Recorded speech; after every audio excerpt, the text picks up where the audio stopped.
बच्चों, एक बार फिर से आप लोगों का चैनल में स्वागत है। ये आपका लेंस से संबंधित एक न्यूमेरिकल दिया है, चित्र भी दिया है। पहले न्यूमेरिकल देखिए, फिर इसका हम लोग सलूशन प्राप्त करते हैं। एक 10 सेंटीमीटर फोकस दूरी वाले उत्तल लेंस के बाईं ओर 20 सेंटीमीटर की दूरी पर एक वस्तु स्थित है। इस लेंस से 30 सेंटीमीटर की दूरी पर 12.5 सेंटीमीटर फोकस दूरी का दूसरा उत्तल लेंस रखा है। चित्र देखें। अंतिम प्रतिबिंब की स्थिति, प्रकृति तथा आवर्धन ज्ञात कीजिए। जो न्यूमेरिकल है उसमें कह रहा है कि एक लेंस ये है, इसकी फोकल लेंथ दिया 10 सेंटीमीटर। दूसरा लेंस ये है, इसकी फोकल लेंथ दिया 12.5 सेंटीमीटर। इन दोनों लेंस के बीच की जो डिस्टेंस है वो 30 सेंटीमीटर दिया है। इस पहले वाले लेंस से 20 सेंटीमीटर पर ऑब्जेक्ट रखी है। आपको बताना जो फाइनल इमेज ये बनाएगा उसकी स्थिति कहाँ पर बनेगा, उसकी प्रकृति नेचर क्या होगा, सीधा या उल्टा, आवर्धन ज्ञात कीजिए, कितना बड़ा बनेगा। तो देखिए, इस वस्तु का ये पहला वाला लेंस प्रतिबिंब इस साइड में बनाएगा। तो अगर हम कहें ये पहले वाले लेंस के लिए U1 की जो डिस्टेंस है वह 20 सेंटीमीटर है, ये माइनस के साथ है पहले लेंस के लिए। फोकल लेंथ आपको दिया है पहले वाले लेंस के लिए F1, वो दिया है 10 सेंटीमीटर। चूंकि उत्तल लेंस है इसलिए प्लस हो गया।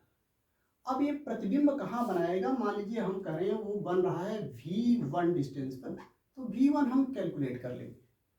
तो आपको फार्मूला, जो लेंस फार्मूला है 1/V minus 1/U equal to 1/F से पहले वाले लेंस के लिए लगाएंगे तो ये V1 हो जाएगा, ये U1 हो जाएगा, ये F1 हो जाएगा। वैल्यू सबकी रखेंगे। V1 निकालना है तो हम लिख लेंगे 1/V1 माइनस 1/U1 माइनस के साथ तो -20 इक्वल टू 1/F1। F1 की वैल्यू 10 दिया है। ये माइनस है, ये माइनस है, प्लस हो जाएगा। तो 1/V1 प्लस 1/20 इक्वल टू 1/10। तो 1/V1 क्या हो जाएगा आपका, 1/V1 इक्वल टू 1/20 इधर आएगा तो माइनस हो जाएगा। तो 1/10 पहले से है, माइनस 1/20। सॉल्व करेंगे, इसको 20 बनाना पड़ेगा तो 2 से ऊपर नीचे मल्टीप्लाई करेंगे तो ये आ जाएगा 2/20 माइनस 1/20, तो 1 आ जाएगा 20। तो जो V1 की वैल्यू आ जाएगी, ये 1/V1 हो गया आपका 1/20। तो आपकी जो V1 की वैल्यू आ गई वो आ गई 20 सेंटीमीटर प्लस के साथ, अर्थात इस लेंस से 20 सेंटीमीटर पर यहां प्रतिबिंब बनेगा। अब प्लस है तो आप यहां पर इससे जो डिस्टेंस इसकी होगी वो निकाल सकते हैं। मान लीजिए यहां पर इमेज बनी और वो इमेज है I1। आपको ध्यान देना है ये 10 सेंटीमीटर पर है, 20 सेंटीमीटर पर लेंस से परे रखिए। इसका अर्थ हुआ कि यहाँ उल्टा प्रतिबिंब यहाँ बन जाएगा। आप यम भी निकाल के देखेंगे तो उल्टा देखिए। अब यहाँ पर ध्यान से देखिए, इसके और इसके बीच की अब डिस्टेंस, ये जो प्रतिबिंब बना इस लेंस के लिए वस्तु का काम करेगा। फिर इसका जो प्रतिबिंब होगा ये फाइनल बना देगा दूसरा वाला लेंस।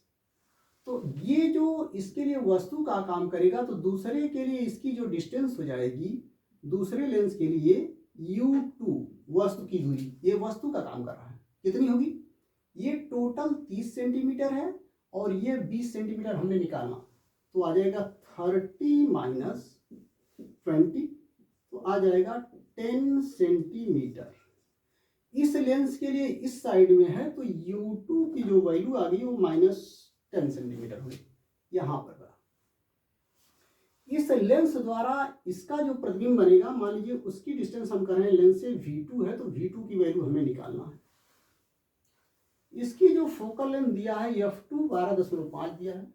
फिर वही लेंस का फार्मूला लगाएंगे 1/V माइनस 1/U दूसरे लेंस के लिए डिवाइड बाई बराबर 1/F। V की जगह V2, U की जगह U2, F की जगह F2। वैल्यू रखेंगे, 1/V2 निकालना है माइनस 1/U2, U2 की वैल्यू हमें मिली है 10, तो माइनस के साथ ये 10 हो गया दूसरे लेंस के लिए, इक्वल टू 1/F2, F2 की वैल्यू दिया है 12.5, ये माइनस माइनस प्लस हो जाएगा तो आपको मिलेगा 1/V2 इक्वल टू 1/12.5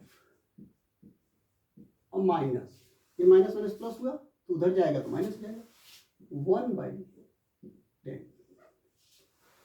अब इसका एलसीएम ले लेंगे, या इधर इसके मल्टीप्लाई करेंगे इधर इसका करेंगे, 10 का इधर मल्टीप्लाई करेंगे 10 आ जाएगा, 10 का 12.5 में मल्टीप्लाई करेंगे तो 125 आ जाएगा, माइनस 12.5 का इधर मल्टीप्लाई करेंगे तो 12.5 हो जाएगा, और डिवाइड बाई 12.5 का 10 में करेंगे तो 125 आ जाएगा।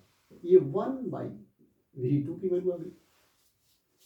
10 में से 12.5 हटा देंगे तो आपको आ जाएगा माइनस 2.5 डिवाइड बाई 125, 1/V2 की वैल्यू आ गई।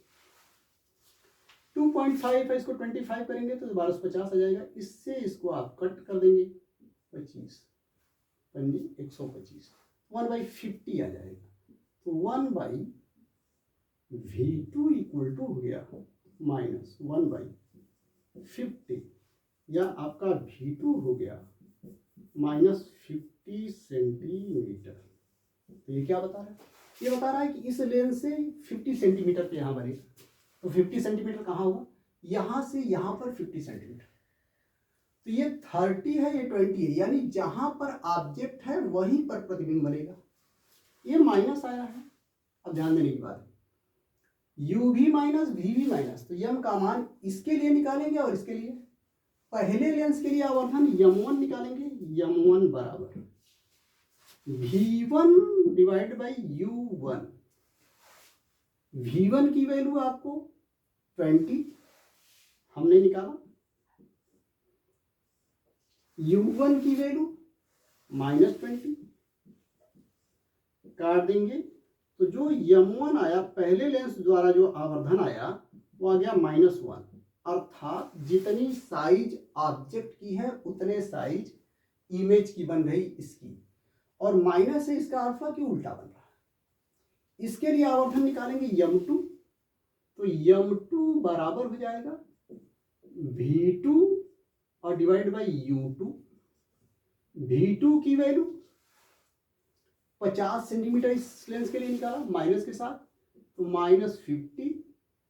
इस लेंस के लिए ये u2 की वैल्यू 10, तो -10, तो आ गया m2 की वैल्यू आपको इस लेंस के लिए 5 आ गई। ये क्या बता रहा है? ये बता रहा है इस लेंस द्वारा ये उल्टा है तो उसी साइड में बना है, उल्टा तो उल्टा ही बना, यानी इसके लिए सीधा हो गया इस तरह से। तो अगर आप पूरी संयुक्त आवर्धन क्षमता चाहिए तो नेट आवर्धन क्षमता m बराबर होगा m1 इंटू m2। m1 की वैल्यू आपको दिया है -1, m2 की वैल्यू आपने निकाला 5, तो नेट आवर्धन हो गया -5। 5 गुना हुआ, लेकिन पहले के सापेक्ष ये माइनस आया, इसका मतलब उल्टा बना पहले के सापेक्ष। तो जो आपका प्रकृति होगी वो कहेंगे उल्टा बनेगा इसके सापेक्ष, और आवर्धन क्या होगा 5 गुना, यानी वस्तु की साइज से 5 गुना ज्यादा बड़ा बनेगा। तो आपको स्थिति पता चल गई कहाँ बनेगा, जहां पर है वस्तु, प्रतिबिंब वस्तु के स्थान पर यहां बनेगा, यानी पहले लेंस से 20 सेंटीमीटर पे ही बनेगा, दूसरे लेंस से 50 सेंटीमीटर। उल्टा बनेगा, पहले की तुलना में ये उल्टा होगा, ऑब्जेक्ट इधर है तो इधर, और 5 गुना बड़ा। ये आपका आंसर।